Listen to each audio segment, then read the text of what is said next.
ስለዚህ ሱባኤ ምንድነው? አንድ የሆነ የጎደለብንን ነገር መጠየቂያ ነው።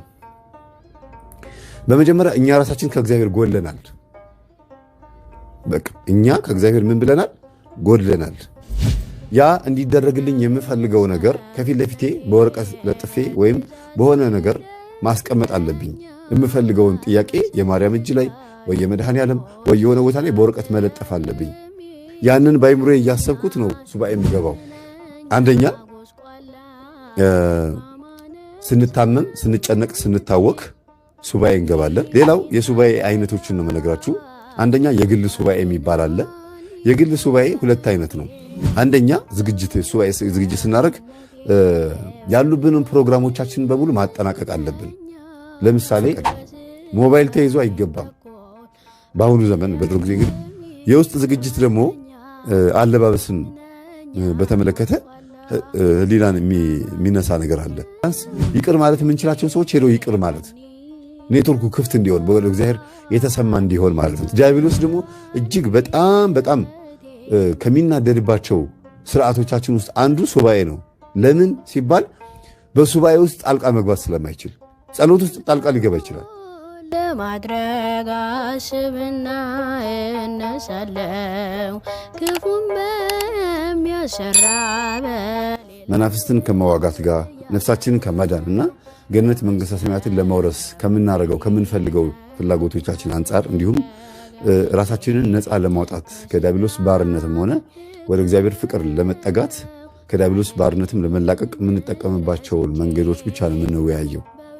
ጎን ለጎን ግን የቤተሰቦቻችሁንም ሐሳቦች እያመጣችሁ የእናንተንም ተሞክሮ እያነሳችሁልኝ እንወያያለን። ሱባኤ ጥቅሙ ብዙ ነው። ግን ሱባኤ ማለት 7 ከሚለው ቃል የመጣ ነው። ሰው የሚለው ስምና ሱባኤ የሚለው ስም ተቀራራቢነት አለው። ምክንያቱም 7 ፍጹም ቁጥር ነች በመንፈሳዊ ሕይወት 7 ቀን ወይም 7 ቁጥር ማለት ነው ሱባኤ። በሱባኤ ብዙዎች አባቶች ተጠቅመዋል። 7 ቀን በመቆየት ፍጹም የሆነ ቁጥር ስለሆነ ሰማያትም 7 ናቸው፣ ሳምንታትም 7 ናቸው፣ ከለሮች 7 ናቸው። የእግዚአብሔር ለሰዎች የሚሰጣቸው ጸጋዎችና ስልጣኖችም 7 ናቸው። በ7 ቁጥር በ41 ቁጥር በ3 ቁጥርና በ10 ቁጥር መጽሐፍ ቅዱስ ፍጹም የሆነ ሚስጥር ያስተምረናል። ከዛ ውስጥ አንዱ ሱባኤ የሚለው ነው። ሱባኤ ማለት 4 ሱባኤ፣ 5 ሱባኤ፣ 6 ሱባኤ፣ 7 ሱባኤ ብለን እኛ ቁጥር እንሰጠዋለን እንጂ አንድ ሱባኤ ውስጥ 7 ቀን አለ እና ኢዮቤልዩ እየተባለ የሚጠራው ወርቅ ኢዮቤልዩ፣ ብር ኢዮቤልዩ እየተባለ የሚጠራውም ከዚህ ከሱባኤ ቁጥር ጋር በተገናኘ ነው እና ሰው ሱባኤ ሲገባ በምክንያት ነው የሚገባው። በዓለም ላይ ለመጀመሪያ ጊዜ ለሰው ልጅ የተሰጠው ትልቁ አንደበት ምስጋና ነው። ይሄ አፍ አይደለም። ይሄ ምግብን ማስገባት ወይም ደግሞ ቃላትም ለማስገባት የተለያዩ ነገሮች ለማስገባት ነው። ሰው ግን የነፍሱ አንደበት አለው። ይሄኛው ፊት ለፊት የሚታየው አፍ ብቻ አይደለም። ይሄኛው ከስጋ ጋር በተገናኘ ጭምር ስለሆነ ነው። ለማውራትም ለመብላትም ወይም ደግሞ ሌሎች ነገሮችም ለመጠቀም ሊሆን ይችላል እና ግን ሰው የነፍሱ አንደበት እግዚአብሔርን እንዲያመሰግን የተሰጠው። ዓይን 2 ነው፣ ጆሮ 2 ነው፣ አፍንጫ ቀዳዳ 2 ነው፣ እጅ 2 ነው፣ እግር 2 ነው። ሁሉ ሰውነታችን ለ2 የተከፈለ ከኋላ ራሱ የአከርካሪያችን አጥንታችን ከኋላ ያለው ለ2 የተከፈለ ነው። አፋችን ግን አንድ ነው። ይሄ የሚያሳየው ሰው የተፈጠረው ለአንድ ቁም ነገር ነው። በሁለት ነገር ግን በምርጫ ውስጥ የተቀመጠ ነው። በጨለማና በብርሃን በተለያየ አይነት ነገር ውስጥ ተቀምጧል። እግዚአብሔር ለሰው ልጅ የሰጠው አማራጭ መኖሩን ነው የሚያሳየው። ነፃነትን የሚጠቁሙ በጣም ብዙ አይነት የፍጥረት አሰራሮች አሉ። ነፃነት ሰው ባይኖረው ኖሮ በነፃነቱ ተጠቅሞ እግዚአብሔርን አያመልክም ነበረ። ነፃነት ብዙ ጊዜ ፈጣሪ መኖሩን የምናውቅበት ነው። ፈጣሪ መኖሩ የሚታወቅበትም አንዱ መንገድ ነፃነት ነው። እኔ ወድጄ ፈቅጄ እግዚአብሔርን አመልከዋለሁ ስል ካልፈለግኩኝ አላመልክህም ልል እችላለሁ። ውጤቱ አብሮኝ ይከተለኛል እንጂ እንዳመልከውም እንዳላመልከውም ለእኔ ነው እድሉን የሰጠኝ። ግን ባለመመለኩ እግዚአብሔር ባለመመለኩ እኔ ውስጥ የሚፈጥር ችግር አለ። እግዚአብሔር ባለመወደሱ እኔ ውስጥ የሚፈጥር ችግር አለ እንጂ እግዚአብሔር ላይ ክብሩም አይጨምርም እኔ ስላመሰገንኩት፣ ክብሩም አይቀንስም እኔ ስላላመሰገንኩት። በእግዚአብሔር ላይ ምንም የሚቀርበት ነገር የለም፣ የሚጨምርለትም ነገር የለም። ስለዚህ ሱባኤ መያዝ የሚባለው ነገር የመጣው ሰው ከውድቀቱ በኋላ ነው። ወይንም የሱባኤ የመጀመሪያ ቤተሰብ የሚባለው ጸሎት ነው። ጸሎት ከሚባለው በኋላ ነው ሱባኤ የሚባለው ነገር የመጣው። መጀመሪያ የሰው ልጅ እንዲያመሰግን ተፈጠረ። ከዛ አላመሰግንም ብሎ ከእግዚአብሔር ሕግና ስርዓት ውጭ ወጥቶ 7 ዓመት ሙሉ ሲያመሰግን የነበረውን ነገር በአንዲት በለስ መብላት ሲክድ ከማመስገን ወደ ጸሎት ተሸጋገረ። ጸሎት ምንድነው? ልመና ነው። ምስጋና ምንድነው? መስዋዕት ነው። ለእግዚአብሔር የሚቀርብ መስዋዕት ነው። ሰው ለእግዚአብሔር ሁል ጊዜ መስዋዕትን እንዲያቀርብ የተፈቀደለት ከአንደበቱ፣ ከህሊናው፣ ከልቦናው ነበረ። ያ ግን ከእግዚአብሔር ፊት ስለሸሸና ሰው በፈቃዱ ነፍሱን፣ ህሊናውን፣ ልቦናውን ስላስነጠቀ ቀጥሎ የሚቀርበው መስዋዕት ምን ሆኖ መጣ? እንስሳት ሆኑ። እንስሳት ይሰዋሉ። ከዛ በኋላ ተንበርክከን ጾመን ጸልየን ሰግደን ጉልበታችን ላማችንን ሁሉ ነገራችንን መስዋዕት አድርገን ማቅረብ ጀመርን። ይሄ ሁሉ ነገር ሳይመጣ በፊት ግን እግዚአብሔር እንድናመሰግንበት የሰጠን አንደበታችንና ወደ እግዚአብሔር ቀና ብለን የምናስተውልበት አይምሯችን፣ ህሊናችን ለእግዚአብሔር ማቅረቢያ መስዋዕት ማቅረቢያ ራሱም ደግሞ መስዋዕት ነበር። ስለዚህ ጸሎት የሚባል ነገር መጣ። ጸሎት ደግሞ ከውድቀት በኋላ የመጣ ነገር ነው። ይቅር በለኝ፣ ማረኝ፣ አቤቱ አጥፍቻለሁ፣ ይሄን ነገር አሟላልኝ ብሎ መለመንና መማፀን ጸሎት ይባላል። አቤቱ አንተ እኮ አምላክ ነህ፣ ክብር ይገባሃል፣ ቅዱስ ቅዱስ ቅዱስ እግዚአብሔር ኃያል ነህ ብሎ እግዚአብሔርን አልፋና ኦሜጋ ብሎ ማመስገን ደግሞ ምስጋና መስዋዕት ይባላል። አሁን መላእክት ምን ላይ ናቸው ያሉት? ልመና ላይ አይደሉም ያሉት። ለኛ ይለምናሉ እንጂ ለራሳቸው ሲሉ ያመሰግናሉ። ምግባቸው ምን ስለሆነ? ምስጋና ስለሆነ። ምግባቸው ምስጋና ስለሆነ ያመሰግናሉ። እኛን ደግሞ ከእግዚአብሔር ጋር ለማስታረቅና ምግባችን ወደ ነበረው ወደ ቀደመው ክብራችን ለመመለስ ወደ ምስጋና እንድንጠጋ ዛሬ ለኛ ይጸልዩልናል፣ ያማልዱናል ማለት ነው። መላእክት የሚጸልዩልን፣ ቅዱሳን የሚጸልዩልን፣ የሚያማልዱን ወደ ቀደመ ክብራችን ወደ ምስጋና እንድንሻገር ነው የእነሱ ትልቁ ዓላማ። እኛ ደግሞ እዚህ ጋር ሽሮና በርበሬ ጎደለ ብለን እንጸልያለን፣ እንለምናለን። የማይረባ ነገር ጠይቀን እግዚአብሔርን እንደው ትልቁን ነገር ሰጥቻቸው ትንሹ ነገር ይለምናሉ ይለናል። ስለዚህ ሱባኤ ምንድነው? አንድ የሆነ የጎደለብንን ነገር መጠየቂያ ነው። በመጀመሪያ እኛ ራሳችን ከእግዚአብሔር ጎድለናል። በቃ እኛ ከእግዚአብሔር ምን ብለናል? ጎድለናል። እኛ ከእግዚአብሔር ስለጎደልን እኛነታችንን ለእግዚአብሔር ለማስረከብ መጀመሪያ ሱባኤ መግባት አለብን። ጸሎት መጸለይ አለብን። ምን አይነት ሱባኤ ነው የምንገባው? እባክህን እኔነቴን ለአንተ መስጠት እፈልጋለሁና እባክህን ልብ ስጠኝ ተብሎ የልቦና ሱባኤ ይባላል። ልብ ስጠኝ ተብሎ የሚጸለይ ሱባኤ። አሁን እግዚአብሔርን ልብ ስጠኝ ብለን ሱባኤ በምንገባበት ሰዓት ምድራዊ ነገሮች፣ እዚህ ምድር ላይ ያሉት ነገሮች በሙሉ ከመጠየቅ ይቀድማል ማለት ነው። ፍቅር ስጠኝ፣ እባክህን በሃይማኖት ያጽናኝ፣ እባክህን ወደ ቀደመ ክብሬ እንድመለስ መላካዊ ባህሬን ከፍ ከፍ አድርግልኝ ብሎ ሱባኤ መግባት ትልቅ ነገር ነው። ይህንን ከማን ተማርን? ከቅዱሳን አባቶቻችን ከቀደመው ከአዳም ነው የተማርነው። አዳም በኃጢአት ከወደቀ በኋላ 40 ቀን 40 ሌሊት በውሃ ውስጥ ሆኖ ከሔዋን ጋር እሷ እዛ ሌላ ቦታ እሱ ሌላ ቦታ ሆነው እንግዲህ የሴቶች ገዳምና የወንዶች ገዳም የሚባለው የተጀመረው የዛን ጊዜ ነው። ሔዋን ለብቻዋ በውሃ ውስጥ አዳምም ለውሃ ውስጥ ሆኖ ሱባኤ ገቡ፣ ጸለዩ ይላል። ሱባኤ መግባት ማለት አንድን ነገር እያሰቡ ይሄን ያክል ቀን እቆያለሁ ብሎ መለመኛ ጊዜ ማዘጋጀት፣ መለመኛ ቦታ ማዘጋጀት፣ መለመኛ ሂደት ማዘጋጀት ማለት ነው። ስለዚህ ሱባኤ አዳም ሲገባ 40 ቀን እጾማለሁ ብሎ ስላሰበ 35ኛ ቀን ላይ ዲያብሎስ አሰናከለው። አሁንም ድጋሚ መጀመሪያ ዕፀ በለስ በመብላት ቀጥሎ ደግሞ እግዚአብሔር ጸሎትህን ሰምቶሃልና ውጣ ከውሃ ውስጥ አለው። ለምን? ውሃ ውስጥ ሆኜ ጸልያለሁ ስላለ። እግዚአብሔር ጸሎትህን ሰምቶሃልና ውጣ ከውሃ ውስጥ ሲለው እሺ ብሎ አዳም ሲወጣ ሁለት ነገር ነው የሚያበላሸው። ውሃ ውስጥ ገብቼ 40 ቀን ጸልያለሁ ማለቱ፣ ሁለተኛ ነገር ደግሞ 40 ቀን የምትለው ቁጥር ናት። ከ40 ቀን በፊት 35ኛው ቀን መጣበት። ስለዚህ ሱባኤ የተመደበ የተወሰነ ቁጥር አለው ማለት ነው። ይሄ ከአዳም ይጀምራል። ከዛ ቀጥሎ ደግሞ ወደነ ኖህ ስንመጣ፣ ወደነ ሙሴ ስንመጣ፣ ወደ አባቶቻችን ወደነ ሄኖክ ስንመጣ ቀስ እያለ እያደገ ሱባኤን ተጠቅመውበታል። ዳንኤል ትንቢታት እንዲገለጹለት በዘመኑ ከቅዱስ ገብርኤል ጋር በጸሎት እባክህን ግለጽልኝ ብሎት ገብርኤል መጥቶ ዳሶት ሚስጥራት ተገልጠውለታል። ነቢዩ ዕዝራ ካህኑ ዕዝራ 40 ቀንና 40 ሌሊት ጸልዮ አልቅሶ በእግዚአብሔር ፊት በወቅቱ የነበረው መጽሐፍ ቅዱስ ይሄ መጽሐፍ ቅዱስ ተቃጥሎ ጠፍቶ ነበረ። ሱባኤ ገብቶ ሚስጥራት ተገልጠውለታል። ቅዱስ ዑራኤል መጥቶ የእውቀትን ጽዋ ጠጥቶታል። ስለዚህ ሱባኤ ማለት ምን ማለት ነው? አንድ ነገር ጠይቀን የምናገኝበት። ለምሳሌ እኔ ሱባኤ ልግባ ብዬ ገብቼ አቡነ ዘበሰማያት ብዬ ጀምሬ ጸጥ ብዬ መተኛት የለብኝም። ወይም 3 ቀን ሙሉ ጸሎት አድርጌ ብቻ አይደለም የምወጣው። ያ እንዲደረግልኝ የምፈልገው ነገር ከፊት ለፊቴ በወረቀት ለጥፌ ወይም በሆነ ነገር ማስቀመጥ አለብኝ። የምፈልገውን ጥያቄ የማርያም እጅ ላይ ወይ የመድኃኔ ዓለም ወይ የሆነ ቦታ ላይ በወረቀት መለጠፍ አለብኝ። ያንን ባይምሮዬ እያሰብኩት ነው ሱባኤ የምገባው። ለዛ ጉዳይ ነው። የፍርድ ቤት ጉዳይ ካለባችሁ፣ የሆነ የቤት ውስጥ የታመመ ሰው ካለ፣ ትዳራችሁ ላይ ሰላም ከሌለ ይሄንን ነገር እያደረግን ነው የምናስበው ሱባኤ ስንገባ ማለት ነው። 7 ቀንም ይሁን 20 ቀንም ይሁን 2 ቀን 3 ቀንም ይሁን ሱባኤው ቀን ተሰይሞለት ነው የምንገባው። በዓላማ ነው የሚገባው። የሆነ ሐሳብ ሳናስብ ሱባኤ ውስጥ አንገባም ማለት ነውና ቅዱሳን አባቶቻችን ሱባኤ ውስጥ ተጠቅመውበታል። ሐዋርያትም ልክ እንደዚህ ጌታችን ኢየሱስ ክርስቶስም ወደ ገዳመ ቆሮንጦስ ገብቶ ሱባኤ ይዞ ጸሎት አድርጎ አሳይቶናል። ከሱ በኋላ ደግሞ ወደ ሰርግ ቤት መጥቶ ሰርግ ቤትን ባርኳል። ገዳማዊ ሕይወትን ባረከ። ከዛ በኋላ ደግሞ ሰርግ ቤትን ባረከ። ወይ አግቡ ወይ ደግሞ መንኩሱ ወይም ደግሞ መንኑ ብሎ ሁለቱን ነገር አዘጋጀልን። ሁለቱም ግን በጸሎት የተከፈተ ነገር ነው። ትዳርም ስንፈልግ በሱባኤ ነው የምንጠይቀው፣ ወይም ደግሞ የትዳር አጋራችንን ስንፈልግ በሱባኤ ነው የምንጠይቀው። ለማግባት ተመኝተን ብቻ ዝም ብለን የምንገባበት አይደለም። እግዚአብሔር ወይ ፈቃድህ ነው ወይ ጸጋዬ ነው ወይ በዚህ ጸጋ ውስጥ እንዳልፍ አስበሃል ወይ ይሄ ነገር አንተ የፈቀድክልኝ፣ ይሄ ትዳር አንተ የፈቀድከው በዚህ ዓመት ነው ወይ በሚቀጥለው ዓመት ነው ወይ የሆነ ነገር አመልክተኝ ተብሎ ሱባኤ ይገባል። በአጠቃላይ ማለት ነው። አጠር አድርጌ ልንገራችሁ። አንደኛ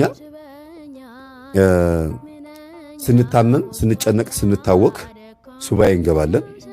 ሁለተኛ ሚስጥር እንዲገለጥልን እንደ እዝራ ወይም እንደ ሌሎች አባቶቻችን ሚስጥር አልገለጥ ሲላቸው። ሶስተኛ ለጋብቻና ለስራ መጠየቂያ። አራተኛ ደግሞ ሀገር ስትታመስ ሱባኤ ይገባል። እነዚህ ወሳኝ ነገሮች ናቸው። ሌላው የሱባኤ አይነቶችን ነው የምነግራችሁ። አንደኛ የግል ሱባኤ የሚባል አለ። የግል ሱባኤ 2 አይነት ነው። አንደኛ ዝግ ሱባኤ ወይም አረምሞ ይባላል። ጸጥ ብሎ አፍን ዘግቶ አንደበትን ዘግቶ ፊደል አይወጣም፣ ቃላት አይወጣም። ለ3 ቀን ያክል ምንም አይነት ቃላት አይተነፈስም። መበሳጨትም ሆነ መናደድም ሆነ በውስጥ በኩል የሚያልቅ ነገር ነው የሚሆነው። በትዕግስት የምናልፈው ነገር ነው። አንደበት አይናገርም። ሁለተኛ የግል ሱባኤ የግል ሱባኤ ሁለተኛ ክፍሉ ደግሞ ቀኖና ወይም የሚስጥር ሱባኤ ይባላል። ይሄ ካህን ለኃጢአታችን ቅጣት ሲሰጠን ለማንም ሳንናገር በግል ተደብቀን ሄደን የምናደርገው ነገር ነው። የግል ሱባኤ 2 ነው። የዝግ ሱባኤና የቀኖና ወይም የሚስጥር ሱባኤ ይባላል። ሌላው ደግሞ ሁለተኛነት የሚታየው የማህበር ሱባኤ ነው። የማህበር ሱባኤ ማለት ቤተክርስቲያን በአስቸጋሪ አገልጋዮች ስትታመስ ወይም ደግሞ ማህበራችን ውስጥ አስቸጋሪ በጥባጮች ሰዎች ሲኖሩ ጽዋ ማህበር ውስጥ ወይ ደግሞ በመንደራችን ውስጥ አላስፈላጊ የሆኑ ነገሮች ሲታዩ ብቻ ማህበራችን ውስጥ፣ ስብስባችን ውስጥ፣ ሰፈራችን ውስጥ፣ ጎረቤታችን ውስጥ፣ ቤተሰባችን ውስጥ የሆነ ችግር ሲፈጠር በህብረት ውስጥ እንጸልይ ተብሎ ለ3 ቀን ሰዓት መድበው ከዚህ ሰዓት እስከዚህ ሰዓት አብረን እንጸልያለን ተብሎ የሚደረግ ሱባኤ የማህበር ሱባኤ ይባላል። ሶስተኛውና ትልቁ ዋናው የአዋጅ ሱባኤ ነው። አገራችን ስትታመስ፣ ቤተክርስቲያን ትልቅ አደጋ ሲመጣባት ሃይማኖታችሁን ቀይሩ አለበለዚያ ከዚህ ሀገር ውጡ ተብሎ በስምዖን ጫማ ሰፊው ዘመን እንደመጣባቸው አይነት ሱባኤ ማለት ነው። በህብረት ሆነው እንደነ አስቴርና መርዶኪዮስ አይሁዳውያን በሙሉ በተገኙበት ይገደሉ ተብሎ በዘር በሀገር በጎሳ ሲመጣ የሀገር ሱባኤ ወይም ደግሞ አዋጅ ሱባኤ ይታሰባል። በሀገርም በሃይማኖትም ብቻ በህብረት ህዝቡ ሁሉ የሚገባው ከጳጳሳት ጋር እኩል ሆኖ የሚገባው ሱባኤ ይሄ የአዋጅ ሱባኤ ይባላል። በተለይ ሃይማኖትን በተመለከተ ህዝቡ በሙሉ በሰላም እግዚአብሔር እንዳያመልክ መከራ ሲመጣበት የዛን ሰዓት እግዚአብሔር ሱባኤ እንዲገባ ያዛል። አዘገጃጀቱ ደግሞ ሱባኤ ውስጥ እንግዲህ ማድረግ ያለብን በጣም አንደኛ ሱባኤ ዝግጅት ስናደርግ ያሉብንን ፕሮግራሞቻችንን በሙሉ ማጠናቀቅ አለብን። ለምሳሌ በዚህ ሳምንት ውስጥ ሱባኤ መግባት ፈልጌ ነበረ 7 ቀን ቆይ መሀል ላይ ግን የሆነች ጉዳይ አለችብኝ እዛ ሄጄ የሆነ ማስፈጽሞ ጉዳይ ያለ ክፍለ ከተማ ምናምን ብለን ምንለው ነገር የለም። በፍጹም በቃ ይሄ ዝግ ሱባኤ ወይም የግል ሱባኤ የሚባለው ነገር ስናደርግ ጥንቅቅ አድርገን ቤታችን ክትት ብለን የምንገባበት ሱባኤ ሊኖር ይገባል። ይሄ ደግሞ ገዳም ስንሄድም በቤታችን ስንሆንም ሊሆን ይችላል። ስራ ላይ ያለን ሰዎች በኋላ መጣበታለሁ። ሁለት አይነት ሱባኤ ያለ ለስራ ብቻ የተዘጋጀ። አሁንም ምለው ጊዜ ላላችሁ ሰዎች ነው። ጊዜ እንዲኖራችሁ ለምትፈልጉና ጊዜ ላላችሁ ሰዎች። ሁለተኛ ነገር ደግሞ ቁሳቁስ ነው። ቁሳቁስ ማለት ሱባኤ በምንገባበት ሰዓት መጀመሪያ የሚያስፈልጉንን ነገር ከገበያም ሆነ ከማንኛውም ሰው አምጥተን መጨረስ አለብን፣ ማጠናቀቅ አለብን። ይሄ አምጥተን የምንጨርሳቸው የምናጠናቀቃቸው ነገሮች በሶ ሊሆን ይችላል፣ ወይም ቆሎ ሊሆን ይችላል፣ ወይም የጸሎት መጽሐፍቶች፣ ልብስ፣ ፍራሽ ምናምን የሚባሉ በሶ የምንበጠብጥበት ዕቃዎች የሚረብሹ ቀላል የሚመስሉ ግን በጣም ወሳኝ የሆኑ ነገሮችን ማዘጋጀት ያስፈልጋል። በኋላ ስለሚረብሸን ነው ሱባኤ ውስጥ ሆነን ይሄ ነገር ሳላመጣ ብለን እንታወካለን። ሌላው ካህናትን ማማከር ያስፈልጋል። ወይም ደግሞ አገልጋዮችን፣ ቤተሰብን ማማከር ወይም መምህራንን ማማከር ያስፈልጋል። ይሄ ጥቅሙ ምንድነው? እኛ ብንንገዳገድ በጣም ከባድ ችግር ውስጥ ብንገባ ሱባኤው ቢያስቸግረን ቢደክመን አጋንንት ቢፈትነን እንኳን መጥተው የሚያግዙን ሰዎች ወይንም በባኮትን በጸሎት አግዙኝ ብለን ብንደውል ብናማከር አባገሌ ጋር ሄዳችሁ ሲጸሎት አድርጉልኝ በሏቸው ሱባኤው መጨረስ አቃተኝ ብለን ለመናገር ይመቻልና ቢያንስ ከጎናችን ሱባኤ ስንገባ አንድ ሰው ብቻ መስማት አለበት። አንድ ሰው በሚስጥር ይሁን ሲባል የግድ ማንም ሰው መስማት የለበትም ማለት አይደለም። ምክንያቱም አደጋ በኋላ ነገራቸዋለሁ ችግር ስለሚፈጠር ነው። አንድ ካህንና አንድ ከቤተሰብ ውስጥ አንድ ሰው ቢሰማ መልካም ነው ለማንኛውም ነገር። ሌላው ሚስጥር መደረግ አለበት። ሱባኤ ልገባ ነው እየተባለ ለሁሉም ሰው በቃ ሰሞኑን እንግዲህ አታገኙኝም ሱባኤ ልገባ ነው እየተባለ አይወራም። አጋንንትም ከፊት ቀድሞ ሊያበላሽ ይሞክራል። ወይም ደግሞ የሥጋ ፍላጎቶቻችንን በሙሉ ቀድመን ሱባኤ ልንገባ ነው ብለን ስናስብ የፍርሃት ስሜቴ በቃ ልገባ ነው ብለን ስናስብ የሆነ መጥፎ ነገር ልክ ትዳር ውስጥ ሊገባ ያለ ሰው አንድ ሰው በቃ ልታገባ ነው አይ እንግዲህ በልቻለው ምናምን ሲባል ትዳርን አክብዶ ለማየት እንደሚያስበው ልክ ሱባኤ ልገባ ነው ብለን ባበዛ ነው ባከበድነው ቁጥር እግዚአብሔርን ከመማፀንና ለእግዚአብሔር ምን ጠይቀውን ጥያቄ ከማሰብ ይልቅ ሱባኤ መግባታችንን እንደ ትልቅ ነገር ቆጥረነው በጣም ከባድ ነገር አድርገነው የፍርሃት መንፈስ ያድርብና ጥርጥር ውስጥ እንገባለን እና እንደሚሳካና እንደማይሳካ ሁሉ ተጠራጥረን አይ እስቲ እግዚአብሔር ከሰማኝ እንደው ኃጢአተኛ ነኝ እኔ ክፉ ሰው ነኝ እኔ በደለኛ ሰው ነኝ መቼም የሚሰማኝ አይመስለኝም ልሞክር እስቲ ብለን ከገባን ከሸፈ ባንገባ ነው የሚሻለው። ሱባኤ ምን ይፈልጋል? ጥርት ያለ እምነት ይፈልጋል። ስለዚህ ነው በሚስጥር መደረግ አለበት የሚባለውና ማንም ሰው እንዳይሰማ ማድረግ ማንም ሰው በቃ በቤት ውስጥ ሱባኤ የምንገባ ከሆነ ካህናት ከዛ በኋላ ቤት ውስጥ ሰው ካለ ሰው ከሌለ ግን በቃ አንድ ሰው ብቻ ከሰማ በቂ ነው። ሌላው አቅምን መገምገም አቅምን ማወቅ ያስፈልጋል። ማንነትን ማወቅ ይሄ ለምሳሌ ሙሉ ቀን ጾሜ 11 ሰዓት ላይ በሶ ጠጣለሁ ማለት አንድ በጎ ነገር ነው። ሱባኤ የሚገባ ሰው ጀማሪ ከሆነ በቀን አንድ ጊዜ በሶ ወይም ቆሎ መብላት አለበት። ወይም ደግሞ ካልቻለ አነስ ያለ ምግብ መብላት አለበት። በመሰረቱ ሱባኤ በዘቢብ በበሶና በቆሎ ነው የተለመደው። ግን እንደ ህመማችንና እንደ ኪኒን የምንወጥ ከሆነ ወይም አንዳንድ አስቸጋሪ ነገሮች ካሉ እንደ ሁኔታችን አነስ ያለች ስጋን ሊጠቅም በማይችል መልኩ እንደው ጨጓራ ምግብ ስለሚፈልግ ስጋችን ለቁመተ ስጋ ያክል ስጋችን ያለ ምግብ ስለማይንቀሳቀስ ብቻ የሆነ ምግብ መብላት እንጂ ባለፈው አንዲት እህቴ መልስ የሚያሰጥ ራእይ የሚገልጥ ኢቭን እንትን በልሳን መናገር ሁሉ የቻለን የሆነ ልጅ ስናገር እሁድ ማታ እራቱን በልቶ ማክሰኞ ነው የበላው ብዬ ስናገር ሰምታ በጣም ከባድ ችግር ውስጥ የገባቻለችና ይሄ እኔ ገጠመኙን የተናገርኩት ገጠመኙ ላይ ያለውን ሰው እንዲህ ያደረገ የሚገርም ነው። እግዚአብሔር እንዲህ ያለ ጸጋ ይሰጣል። ግን ስጋውን ይህን ያክል እንደዚህ ንቆ ቀስ ብሎ በመለማመድ የሚመጣ እንጂ በአንድ ጊዜ እሁድ ማታ እራት በልቶ ሮብ ተዘሩ ሆስፒታል መሄድና በግሉኮስ መገኘት በጣም ከባድ ነውና ብዙ ሰዎች ያለ አቅማቸው እንደዚህ ማድረግ የለባቸውም። በአቅም ነው። በቀን አንድ ጊዜ ከተበላ በቂ ነውና መምህር ምን አይነት ምክር ነው የመከርካት ልጅቷን ተብዬ ሁሉ ተደወለና እኔ አድርጊ ሳይሆን ያልኩት እንዲህ አድርጎ ይሄንን ነገር ጸጋ ተሰጠው በልምምድ የምናመጣው ነገር ነው። እጅግ በጣም ጠንካራ ስንሆንና ለወደፊቱ በጣም እየበረታን ስንመጣ እሁድ ማታ እራት ተበልቶ ሰኞ ሳይበላ ማክሰኞ ደግሞ ተበልቶ ደግሞ ሮብ ሳይበላ ሐሙስ ደግሞ ቁርስና እራት ተበልቶ አርብ ሳይበላ ቅዳሜ ጠዋት ከቅዳሴ በኋላ እንዲህ እያደረጉ የሚጾሙ ምንም ሐሳብ የሌለባቸው ሌላ ልጆችም ምንም ስራ ምንም የማይሰሩ ስራቸው ጸሎት ምግባራቸው ትሩፋት የሆኑ የሚተጉ ሰዎች አሉ ማለት እናንተ ይሄን ሁሉ አድርጉት ማለት አይደለም። አቅምን ማወቅ ያስፈልጋል። ቀስ እያሉ ወደዛ ነገር መጠጋት ይቻላል ነው። ቦታን መምረጥ ያስፈልጋል። ቦታን መምረጥ ማለት ቴሌቪዥን እዚህ ጋር ተከፍቶ እዛ ጋር ሱባኤ ይዛለሁ ማለት ዘበት ነው። ቤት ውስጥ የማይመች የራሳችሁ ክፍል ከሌለ በመጀመሪያ ሱባኤ የሚባል ነገር አይታሰብም። ክፍል ከሌላችሁ ሌላ ሰው መጥቶ እንኳን አብሯችሁ የሚያድር ሰው ካለ በእንቅልፍ ልቡ ሊቃዥ ይችላል። በጣም ልትረበሹ ትችላላችሁ።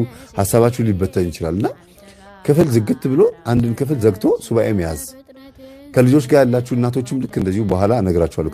ስራ ላይ ያላችሁ ሁለት አይነት ሱባኤ እንዴት እንደምትገቡና ልጆች የምታጠቡ እናቶች እንዴት አይነት ሱባኤ እንደምትገቡ እንነጋገራለን።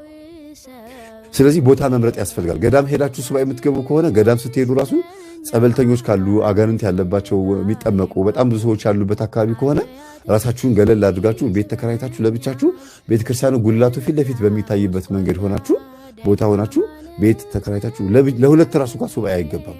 ለሁለት ለብቻ ነው። ለሁለት ሄዳችሁ ከሆነ አንዱ ሌላ ክፍል አንዱ ሌላ ክፍል መሆን ያለበት። ምክንያቱም በመሃል ወሬ አለ። ሱባኤ ላይ ደግሞ በፍጹም ወሬ አይፈቀድም። አርምሞ እንኳን ባይሆን ወሬ አይፈቀድም። ሞባይል ተይዞ አይገባም። በአሁኑ ዘመን በድሮ ጊዜ እንግዲህ ስለ ሞባይል ቢኖር ኖሮ ይጻፍልን ነበረ። ሞባይል የሚያዘናጋ ነገር ነው። ኢቭን መጽሐፍ የሚነበብ መጽሐፍ እንኳ ራሱ ይዞ አይገባም። ግን እንደ አንዳንድ ጊዜ ለማጅ ሱባኤ የምንገባ ከሆነ ጸሎታችን ከጨረስን በኋላ ጉዳያችንን አሳስበን እንደው ህሊናችን እንዳይበተን አሁን ደግሞ ምን ላደርግ ብለን ሌላ ነገር እንዳናስብ መጽሐፍ ትንሽ መንፈሳዊ መጽሐፍቶች ይነበባሉ። ከዛ ውጪ ቦታ መምረጥ በጣም ወሳኝነት አለው። ቦታ መዘናጋት ችግር ሊፈጥሩ የሚችሉ ለሱባኤ ለጸበል ሄደው አንዳንድ ጸበል ቦታዎች ላይ ታችኋል። ቃረቅ የሚጠጡ አሉ።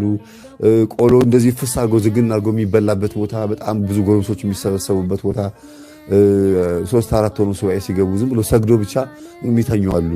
እና ቦታ የማይመርጡ ሰዎች አሉና ቦታ መምረጥ አለባችሁ። ቤት ውስጥም ከሆነ ደግሞ ብትችሉ ክፍል ዘግቶ መጸለይ፣ ካልሆነ ግን አስቸጋሪ ነው። አንዳንድ ጊዜ ሱባኤ የሚለው ነገር ከባድ ነው። ሌላው የውስጥ ዝግጅት፣ ይሄ አሁን የነገርኳችሁ የውጭ ዝግጅት ነው። የውስጥ ዝግጅት ደግሞ አለባበስን በተመለከተ ህሊናን የሚነሳ ነገር አለ። ለምሳሌ አለባበስ የውጭ ዝግጅት ይመስላል፣ ግን ከውስጥ በኩል እኛን ምቾት እንዳይሰማን የሚያደርግ አጉል የሆነ ልብስ ለብሰን ሱባኤ መግባት የለብንም። ብርድ ሊያመጣ የሚችል ነገር፣ ህሊናችን የሚሰቅ ራስ ምታት ሊያመጣ የሚችል ወይም ደግሞ የሚረብሽ ድምፅ ያለው ልብስ መልበስ የለብንም እና ይሄ ውስጥ ስሜታችን ይበጠብጠናል እና የውስጥ ዝግጅት ለማድረግ ግዴታ አለባበሳችን ማስተካከል አለብን። ሌላው ጸሎትን አለመቀነስ። ጸሎት አለመቀነስ ማለት የጀመርነው 5 ጸሎት መጸለይ ከሆነ በቀን 5 ጸሎት መጽሐፍ ጸልያለሁ ከሆነ እስከ መጨረሻው ድረስ 5 ጸሎት መጽሐፍ መጨረስ። ይህንን እንዲያውም ጨምሮ 6-7 ማድረግ ነው እንጂ ቀንሶ አለመገኘት። ይሄ በመንፈስ መዛል ይባላል። በመንፈስ መዛል። ምግብን መመጠን ያስፈልጋል። የውስጥ ዝግጅት ማለት ይሄ ቆሎም የተነከረ ቆሎም ይሁን በሶም ይሁን ምንም ይሁን አልጠገብኩም ብሎ 2 ጊዜ በጥብጦ መጠጣት፣ በሶ ቆሎን አፈስ አድርጎ መብላት፣ ይሄ ዘመቻ ነው የሚመስለውና ጥሩ አይደለም። በደንብ አጎጥርጋጎ በየአይነቱ እየበላ በሶ ማነው ሱባኤ ገባሁ ብሎ ማሰብ ከባድ ነውና ምግብን በመጠኑ ማድረግና ለስግደት ምቾት ማጣት ከባድ ተጽዕኖ ይፈጥራልና ስንሰግድ የበላነው ምግብ ወይም ምንንቀሳቀሰው እንቅስቃሴ ራሱ ምግቡ ይጣላናል። በጣም ረጅም ሰዓት ስለምንሰግድና ስለምንጸልይ እንረበሻለን። የውስጥ ዝግጅት ከምግብ ጋር ይሄ እስካሁን የምነግራችሁ እንግዲህ ስጋችን ላይ ተጽዕኖ እንዳይፈጥርብን ነው። ከዛ አንደበትን መግራት በፍጹም በር ከፍቶ አለመሳደብ፣ ይሄን አምጡልኝ፣ ይሄን በዚህ ገባ በዚህ ወጣ ብሎ መናገር አያስፈልግም። በተለይ የምን ሱባኤ ሲሆን ነው በር ከዘጋችሁ በኋላ ከፍቶ በቃ ምግብ ከሆነ ሰዓቷን ጠብቀው ሰው እንዲያቀብላችሁ በበር ስር እንዲያቀብላችሁ ማድረግ። ገዳም ከሆነ ደግሞ በሷችሁ በጥብጦ መጠጣት። ማንም ሰው ጋር መነጋገር አያስፈልግም። ከስድብ ራስን ማራቅ በጣም አስፈላጊ ከሆነ በጣም ወሳኝ ከሆነ ግን ንግግርም ካስፈለገ ጸሎቱን ከማቋረጣችሁ በፊት አቡነ ዘበሰማያት ብሎ ሱባኤውን ወይም ጸሎቱን በአቡነ ዘበሰማያት አስሮ አቤት ምን ፈልጋችሁ ነው? ምንድነው? ምን ችግር ተፈጠረ ብሎ ሄዶ ጉዳዩን እዛው ቤት ውስጥ ከሆነ ነው ፈጽሞ መጥቶ እንደገና በአቡነ ዘበሰማያት የታሰረውን መፍታት ማለት ነው። እና በአቡነ ዘበሰማያት አስሮ በአቡነ ዘበሰማያት መክፈት፣ አንደበትን ከመጥፎ ነገር መታደግ፣ መከልከል። ሱባኤ ንጹህ የሆነ ነገር ይፈልጋል። ለምሳሌ ምግብ ፊት ቀርባችሁ እጃችሁን ሳትታጠቡ ብትበሉ ለጊዜው ርቧችሁ በልታችሁ ሊሆን ይችላል። ግን እጃችሁን አለመታጠባችሁን ስታስታውሱት ይቀፋችኋል። ሌላው እጃችሁ ቆሻሻ ነገር ይዞ ሰው ለመጨበጥ እንኳን አይደለም የሚጨብጣችሁ ሰው ቀርቶ እናንተ እንኳን ራሱ ስሜታችሁ አይፈቅድም። ሱባኤም መልካም ማዕድ ነውና ወደ እግዚአብሔር የምናቀርበው ጥሩ የሆነ መስዋዕት ነውና እግዚአብሔር እኛን ሰምቶ ተቀብሎ መልስ የሚሰጥበት ነውና ንጹህ የሆነ ነገር ማቅረብ ያለብንና አንደበታችንም ልባችንም እኩል መሆን አለበት። መመጣጠን ቢያንስ እንኳን ክፋትን አርቆ ይቅርታን ቢያንስ ይቅር ማለት የምንችላቸው ሰዎች ሄደው ይቅር ማለት ኔትወርኩ ክፍት እንዲሆን ወደ እግዚአብሔር የተሰማ እንዲሆን ማለት ነው። እንደሚሳካ ማመን፣ ሌላው ደግሞ እንደሚሳካ ማመን፣ አምስተኛ ማለት ነው። እንደሚሳካ ማመን እምነት ያስፈልጋል። ሱባኤ በጣም ደስ የሚለው ትልቁ ነገሩ ይሄ ነው። ዲያብሎስ እግዚአብሔርን መቼም ቢሆን አያመሰግነውም። መቼም ቢሆን ደግሞ ዲያብሎስ ገነት አይገባም። መቼም ቢሆን መንግሥተ ሰማያትን አያወርሳትም። ስለዚህ እኛን ከዛ ዕድል ለማስቀረት ስለሆነ ጥረት የሚያደርገው ልባችን በሱባኤው መልስ እንደማያገኝ ነው የሚያስበው። ሁልጊዜ ከምናችን ጋር እያነጻጸር ነው፣ ከኃጢአታችን ጋር እኔ ይሄን አድርጌ እግዚአብሔር አሁን ጸሎቴን ሊሰማኝ ነው ብለን የእግዚአብሔርን ቸርነትና መስማት ከኛ ኃጢአት ጋር እናነጻጽረውና አይ እስቲ እንደው ልሞክር ከሰማኝ ብለን ከሱባኤውም ጎን ለጎን ይሄን ካርክልኝ ይሄን አደርግልሃለሁ ብለን እግዚአብሔርን በሆነ መያዣ ልንይዘው እንፈልጋለን። ምንድነው የሚባለው? ሕፃን ልጅ ሂድና ያናምጣልኝና ይሄን ዳቦ ሰጣለሁ ብለን እንደምንለው እግዚአብሔርን በዕቃ ልናታልለው፣ በወርቅ በማጠንት በምንጣፍ በምናምን ልናታልለው እንሞክራለን። ግድ የለም። ሱባኤ የሚፈልገው ሃይማኖት የሚፈልገው ጸሎት የሚፈልገው ምስጋና የሚፈልገው ንጹህ ልብ ነው፣ እምነት የተሞላበት። ሐዋርያት ለዚህ ነው ጌታ ሆይ እምነትን ጨምርልን ያሉት። ገንዘብን አላሉትም። ዕድሜን ቁመትን ጨምርልን፣ ፀጉር፣ መልክ፣ ውበት አላሉትም። ምን ጨምርልን አሉት? እምነትን ጨምርልን አሉት። ስለዚህ እምነት ወሳኝ ነገር ነው። ማመን አለብን። እንደሚሳካ እርግጠኞች መሆን አለብን። ስለተስለን ስንመጣ እግዚአብሔር ሆይ ይሄን ካርክልኝ ይሄን አረግልሃለሁ ሳይሆን ይሄን ልታረግልኝ ስለምፈልግ ይሄን አምጥቻለሁ ብለን ቀድመን ከመሳካቱ በፊት ሁሉ ማስገባት፣ ይሄ በእግዚአብሔር ላይ እምነት መጣል ማለት ነው። እና እንደሚሳካ ማመን አለብን። እምነታችን ፍጹም መሆን አለበት። ዲያብሎስ ደግሞ እጅግ በጣም ከሚናደድባቸው ስርዓቶቻችን ውስጥ አንዱ ሱባኤ ነው። ለምን ሲባል በሱባኤ ውስጥ ጣልቃ መግባት ስለማይችል፣ ጸሎት ውስጥ ጣልቃ ሊገባ ይችላል። ምስጋናችን ውስጥ ወይም ሌላ ትምህርት ስናነብ ወይም መጽሐፍ። ሱባኤ ግን ይህን ያክል ቀን ጾሜ ጸልዬ እግዚአብሔርን ለምኘው ተንበርክኬ እጠይቀዋለሁ ይመልስልኛል ብለን ስንጸልይ በዓላማ ስለሆነ የምንጸልየው ዲያብሎስ የዛን ሰዓት ወገቡ ነው የሚቆረጠው። እና እንደ ሱባኤ የሚጠላው ነገር የለም ዲያብሎስ። ሱባኤ በጣም ነው የሚጠላው። እና የሆነ ዓላማ ይዛችሁ ወንድሜ ታሟል፣ ትዳሬ ታሟል፣ ህይወት ቤተሰቤ ታሟል፣ ባለቤቴ ሚስቴ ታማለች፣ ልጆቼ ታሟል፣ በህመም ደረጃ ይሄ ነገር ጎሎብኛል፣ በጉድለት ደረጃ እንደገና ደግሞ ታውቂያለሁ፣ ተጨንቄያለሁ፣ ሰላም ከማጣት ጋር በተገናኘ ይህን መግባት ይቻላልና እምነት ሊኖረን ይገባል እንደሚሳካ። ሌላው መጨረሻው መቻልና መታገስ አለብን። ይደክማል ስንሰግድ፣ ከምግብ ስንከለከል ይደክማል። ህመም ሊኖርብን ይችላል። አዎ ይደክማል። ሊያዞረን ይችላል። ይደክማል። ልክ ነው። ህመም ስሜት አለው። ያንን ግን ታግሶ ማለፍ ነው ሜዳሊያ የሚያሸልመው። የመንፈሳዊ ሜዳሊያ ደግሞ ከእግዚአብሔር የሚሰጥ ጸጋ አለ። እሱም የጥያቄዎቻችን መልስ ነው። ለዚያውም ጥያቄዎቻችን ብቻ ለሚሰጠን መልሱ ራሱን ጥያቄዎቻችንን በብዙ የሚያማምሩ ጸጋዎች አንቆጥቁጦ የምንፈልገውን ብቻ ሳይሆን የሚያስፈልገንንም ጨምሮ አጅቦ ነው የሚሰጠን እግዚአብሔር። ምን ስንሆን? ስንታገስ። እግዚአብሔር ስንታገስ ይሄን ይሰጠናል። ስለዚህ መቻልና መታገስ አለብን ነው። የመጨረሻው ትልቁ ነገር ግን መረሳት የሌለበት የፈጣሪን ጊዜ መጠበቅ ነው። እኛ ሱባኤ የገባ ነው ምናልባት የሚቀጥለው ወር ላይ ይሄን አርግልኝ ብለን ሊሆን ይችላል። የሚቀጥለው ሳምንት ላይ ይሄን ጉዳይ አስፈጽምልኝ፣ አሁን እንትን ቦታ ሊሄድ ነው፣ ወደ ሆነ ቦታ ሄጄ ይሄን ላደርግ ነው፣ እባክህን ይሄን ላደርግ ስለሆነ እስቲ ቀድመህ ከፊት ምታልኝ ብለን ልንል እንችላለን። ከፊት ቀድመህ ሄድ አሳካልኝ እንላለን። ጥሩ። ወደ ጉዳዩ ስንሄድ ጉዳዩን ሄደን ጠይቀን ከሱባኤ በኋላ ስንጠይቅ ካልተሳካ እግዚአብሔር አልሰማም ማለት አይደለም። እግዚአብሔር ጸሎታችንን ያላሳካበት ምክንያቱን ነው ማወቅ ያለብን። ጆሮን የፈጠረ አምላክ ይሰማል አይሰማም? ይሰማል። ግን እግዚአብሔር ሳይሰማ ቀርቶ ሳይሆን ያልተሳካው የማይጠቅመን ስለሆነ ሊሆን ይችላል። የሉቃስ ወንጌል ምዕራፍ 12 ላይ እግዚአብሔር እናንተ በሰማይ ከሚበሩት ወፎች በምድር ላይ ከሚበቅሉት ሳሮች እጅግ በጣም ትበልጣላችሁ፣ ምድርን በአበባ ያንቆጠቆጣታል ግን ይረግፋሉ፣ እናንተ ከዚህ ክብር በጣም የሚበልጥ ክብር አላችሁ ብሎ ተናገረ። ጠይቁ ይሰጣችኋል፣ ለምኑ ታገኛላችሁ፣ አንኳኩ ይከፈትላችኋል አለ። ስለዚህ ስንጠይቅ ካልተሰጠን አጠያየቃችን ልክ አይደለም ማለት ነው፣ ወይም ደግሞ ጊዜው ገና ነው ማለት ነው። እኛ በሚቀጥለው ሳምንት ነው የናፈቅነው፣ ግን የእግዚአብሔር ጊዜ ደግሞ የሚቀጥለው ወር ሊሆን ይችላል፣ የሚቀጥለው ዓመት ሊሆን ይችላል።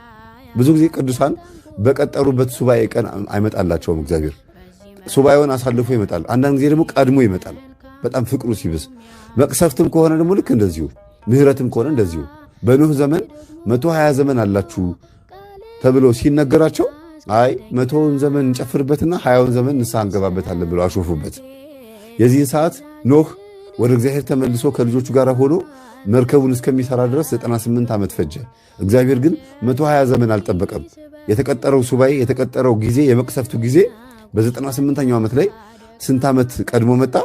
22 ዓመት ሳይደርስ ቀድሞ በ98ኛው ዓመት ላይ መጥቶ እግዚአብሔር ከቃሉ በፊት መጣ።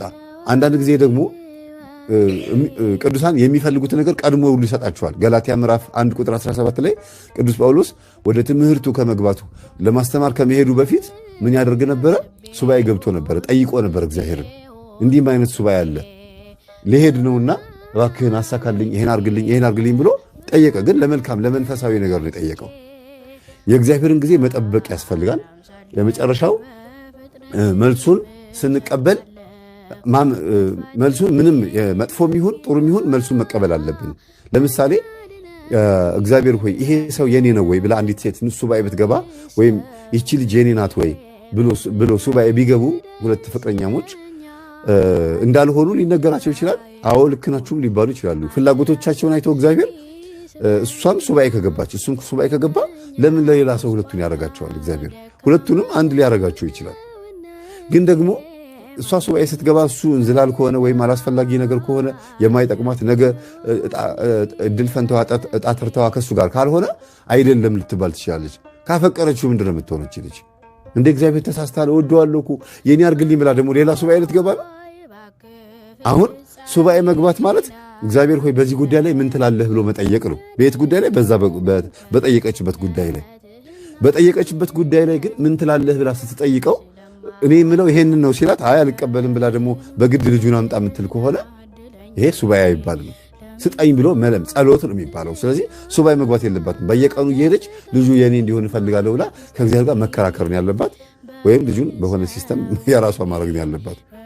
ፈቃድ እግዚአብሔርን ጠይቀን እንደገና ሱባኤ ማለት ነው። ሱባኤ ስንገባ እግዚአብሔር ሆይ ፈቃድህ ነው ወይ ብለን ለመጠየቅ ሄደን ልጁንም ወይም ልጅቷንም ወይም ጉዳዩን ያን ሀብት ንብረቱ ወይም ትምህርቱን ፈልገ ነው ይህን ትምህርት ይህን ዲፓርትመንት መርጠሃል ወይ እዚህ አገር ሄጂ ብሰራ መርጠሃል ወይ ሲባል አይ አትሂድ ብሎ ሲል እግዚአብሔር አይ እኔ ሄዳለሁ እዛ ሄጄ ነው ትርፋማ መሆነው ብሎ ክርክር ውስጥ ከገባ ለምን ሱባኤ ገባ? በሐዋርያት ሥራ ላይ ሐዋርያት ምን አላቸው? ወደ መቄዶንያ አትሂዱ፣ አሁን አይደለም የምትሄዱት፣ ስትመለሱ ነው የምትሄዱት አላቸው። የሆነ ጊዜውን ጠብቆ መቄዶንያ እንዲገቡ ፈቀደላቸው። መጀመሪያ ግን ይህችን ከተማ እለፏት፣ እዚህ ከተማ ገብታችሁ እንድታስተምሩ የእግዚአብሔር መንፈስ አልፈቀደም አላቸው። በቃ እነሱ ደግሞ ጸሎታቸውን ተቀበሉ፣ አመኑ። ግን ገብተው ቢሰብኩ ደስ ይላቸው ነበር፣ አልፈውት ሄዱ። ለምን አልታዘዙ? አሁንም እኛ ያልታዘዝናቸውን ነገሮች ለዚህ ትልቅ ማስረጃ የሚሆነው ያዕቆብ ነው። ያዕቆብ የሚወዳት ማንን ነው? ራሔልን ነው። ግን አግባ የተባለው ሊያ የምትባለዋን ሴት ነው። በጣም የሚያፈቅራት ገና ያያት በመልኳም በፍቅሯም የወደቀላት ራሔልን ማግባት ስለፈለገ ብቻ 7 ዓመት ከብት እየጠበቀ አዛባ እየዛቀ በዛ አጎቱ ቤት ኖረ 7 ዓመት። ከዛ አሁን ሚስቴን ስጠኝ ራሔልን ስጠኝ ሲለው አይ ራሔል ማነች? ሊያ እያለች ራሔልን አታገባም፣ ታላቅ እያለ ታናሽ አታገባም። እና አሁን ሊያን አግባና ከ7 ዓመት በኋላ ደግሞ ራሔልን እሰጥሃለሁ አለው። አሁንም ለራሔል ፍቅር ሲል 7 ዓመት ቆየ። በሱባኤ ግን አልጠየቀም። ያዕቆብ ፍቅሩን ብቻ ነው ያየው። ግን እግዚአብሔር ደግሞ በያዕቆብ ላይ መጥፎም ነገር ሊያደርግ አልሞከረም። ለምን? ያዕቆብ በረከት የተቀበለ የዋህና ቀን ሰው ነበረ። ከራሔልም ልጅ አግኝቷል፣ ከልያም ልጅ አግኝቷል። ራሔል የሱ አልነበረችም። በቃ በሱባኤ ቢጠይቅ ኖሮ እኮ ቀድሞ ያዕቆብ ራሔልን በመፈለግ ብቻ 14 ዓመት አባከነ። ልጅም እንኳን ቢያገኝም ፍቅሩን እንደፈለገ ሊያጣጥም አልቻለም። ደግሞ የሚገርማችሁ ነገር ልክ ሲያገኛት በ14ኛ ዓመቱ ላይ ሲያገኛት ሞተችበት፣ በበረሃ ሞተችበት። ገና ከእሷ ጋር መኖር ሳይጀምር ማለት ነው። ያ ማለት እንግዲህ እግዚአብሔርን መጠየቅ በሚገባው ነገር ላይ አልጠየቀም። ቀላል ይመስላል ነገሩ፣ ግን 14 ዓመት ዋጋ አስከፍሎታል። ቀድሞ ግን ያዕቆብ በዚህ ጉዳይ ላይ ሱባኤ ቢገባበት መልካም ነበረ። ለእኛ ትምህርት እንዲሆነ ነው ይሄ ታሪክ የተቀመጠልን። ብዙ የሚያስተምረን ነገር ይኖራል። ሊያ የራሷ ትርጉም አላት፣ ራሔል የራሷ ትርጉም አላት፣ ያዕቆብ የራሱ ትርጉም አለው። መጽሐፍ ቅዱሳዊ ትርጉም ይኖረዋል። በዚህ በፍቅር ግን በሱባኤ በኩል ስናየው ግን እግዚአብሔርን ባለመጠየቅና የምንፈልገውን ነገር ብቻ በመመኘት ሱባኤን ራሱ ስንፋለመው ነው የምንገኘው። ይህን ይመስላል። ሰውነቴ ማን ታደገዋል ያድን